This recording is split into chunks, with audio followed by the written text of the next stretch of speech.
সাহিত্যের পাতায় খুঁজি আমি নিজের প্রতিচ্ছবি, চরিত্রের মুখে শুনি নিজেরই কণ্ঠস্বর। কবিতায় কান্না মেশে, গদ্যে জমে হাহাকার। ভুলে যাওয়া প্রেমের গন্ধে ফিরে আসে অন্ধকার। শরতের আকাশে ভেসে বেড়ায় একলা মেঘ, মনে পড়ে সেই অসমাপ্ত সকাল।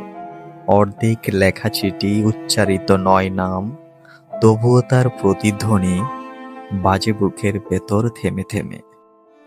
অতীতের ক্ষত শুকোই না, তবুও লিখি, তবুও পড়ি, ডুবে যায় কথার নেশায়। ব্যথার ভেতরও জেগে থাকে একরাশ আশার আলো। স্মৃতি নিঃশব্দে এসে ছুঁয়ে যায় জানালার কাছ।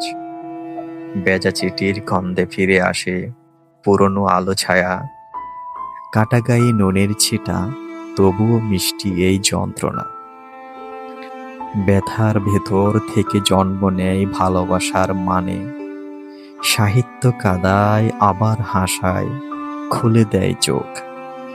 দুঃখের রঙেই তো করি, খুঁজে নেই তার সৃষ্টি। শব্দগুলো শুকনো পাপড়ি, তবুও গন্ধ জেগে ওঠে পুরনো ভালোবাসা।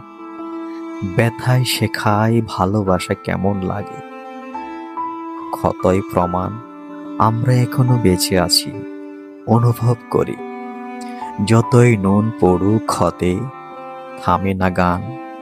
জীবনের টানে জাগে নতুন সন্তান। সাহিত্য শেখায় অন্ধকার যত গভীরই হোক, ব্যথার ভেতরেও থাকে আলো, থাকে জীবন।